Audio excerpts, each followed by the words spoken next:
Let's talk.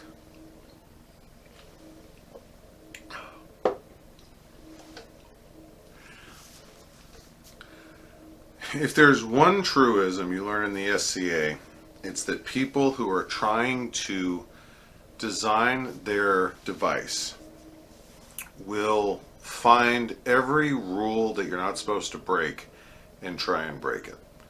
And that's, as mean as that can sound, that's not a knock on people. But when you consider what SCA heraldry actually is, and when you consider what it represents from a historical standpoint, we really are an interesting creature. And what do I mean by that? First of all, historically, for the cultures that had heraldry of one sort or another, and I'm obviously speaking from a largely European tradition in heraldry, heraldry was inherited. You didn't choose your arms, you didn't have any say in your arms. You got your arms from your father.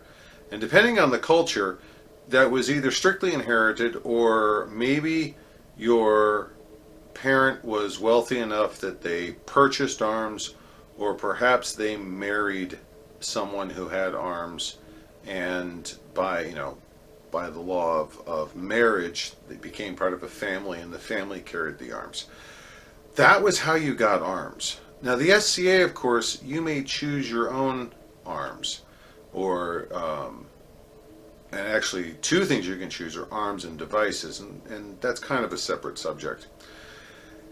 And if you look at all of the heraldry registered in the SCA, oh my goodness, is there a variety. We have heraldry, we have some of the simplest devices you've ever seen. I think the simplest I've ever seen was actually a solid color shield with like a single, it wasn't even a corner, it was like a quarter of a corner, 45-degree wedge almost off to one side that was a different color. I think it was a black shield and maybe a white wedge. I can't remember, but I mean, I was like, wow, that's about as close to a one color charge as you can get, or a one color device you can get, and the SCA rules prevent registering just one color flat on your armory.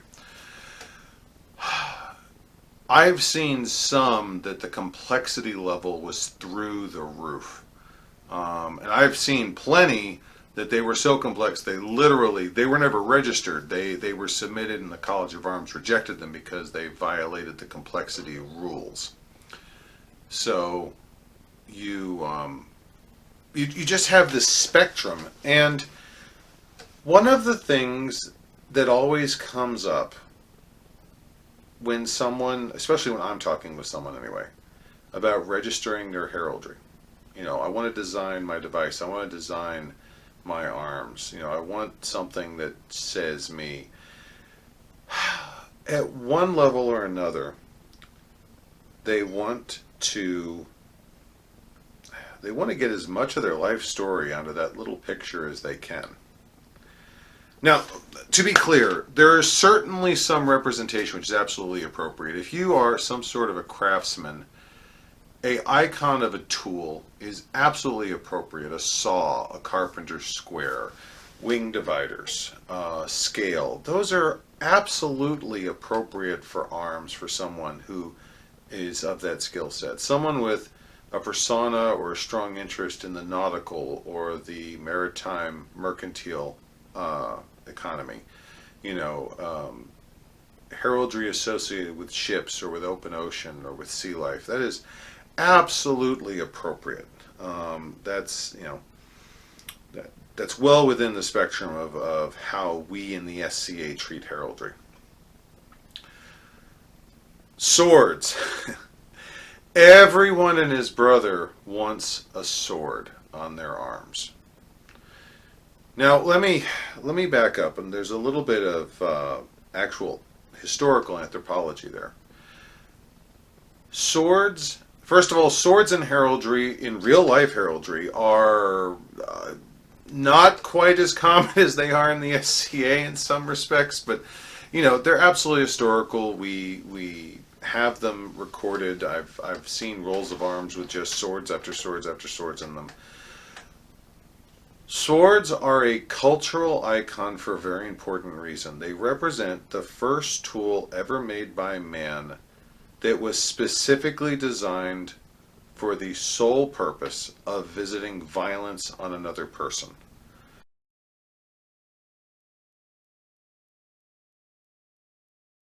The idea that we in the SCA want to include swords on our heraldry as prolifically as many of us do is by no means a unexpected thing.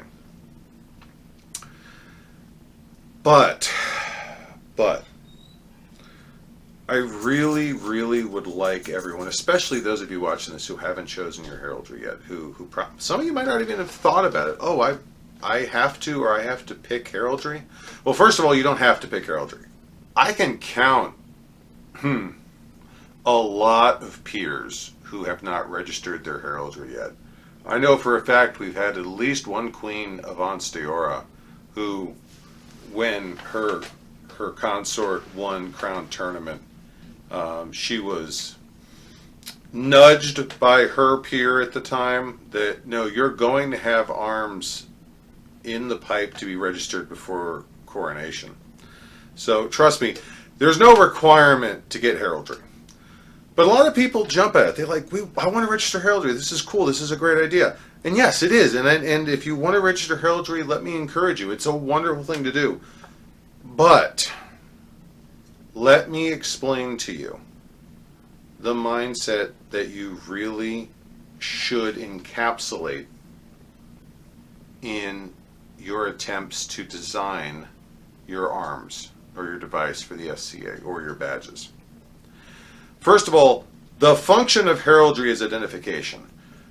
For this conversation, it is a pictorial counterpart to your name. Now, the name and the arms don't have to actually literally have anything to do with each other, but the fact of the matter is that device, when displayed on a shoulder-wide, chin to belly button tall display on your body, i.e. some sort of a shirt or jacket or tabard, needs to be identifiable as you at about 50 to 75 yards away. That's the rule of thumb I've always been taught. For those of you with military background, this is the literal precursor to IFF, Identification Friend or Foe Systems. And for those of you who don't know, IFF is a radio transponder used today in civilian and military aircraft meant to identify aircraft outside of visual range. And this is the exact same thing that was used in the Middle Ages. You have an entire army of 200, 300, 400 guys clanking around in various suits of armor. You're not going to be able to identify who's who when it closes range. And at range, when you're at 200, 300, 400 yards, you're not going to be able to look and see whose side that is. And there were a lot of times where you wanted everyone on your side to know who you were, and you wanted the other side to know you were their enemy. And that's what armory was. That's what your heraldry was. It was declaring. It was a loud declaration of this is who I am at range. Calling it a name tag for 100 yards is not inaccurate. But there's another thing about heraldry, and that's heraldry here's what it's not. It is not a resume. It is not your biography. If you are a sword maker and a stonemason, or if you're rather a fighter who fights with a sword and a stonemason, which I've actually met people with that set of skills, that does not mean you have to have a sword and a chisel or a sword and a hammer on your arms.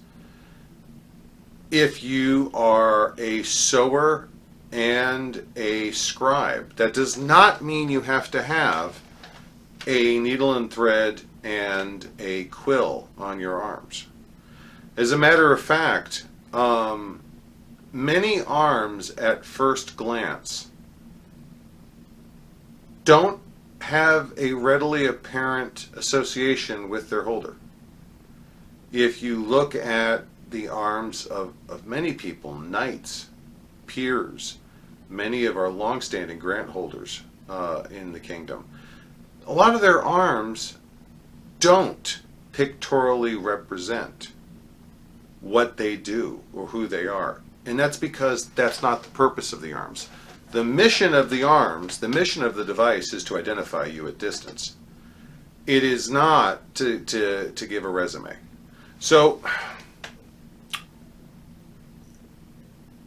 how do you use armory? I mean, how do you use that to design armory? And the fact of the matter is that asking that question is putting the cart before the horse.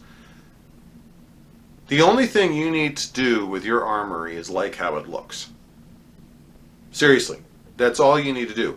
You need to take a printout or a copy or even a digital file of whatever you want your armory to be, stick it on your computer screen or stick it on your fridge or stick it on your bathroom mirror for a month. I would say a month. Some people say a week, but a month. And you need to still like it on the last day of that experiment as much as you liked it on the first day. It can't suddenly get ugly. It can't suddenly be ho-hum. You have to be willing to live with it because, and we'll get to this in a minute, that's going to be associated with you after you register it. That is something that when people see it, they will think of you.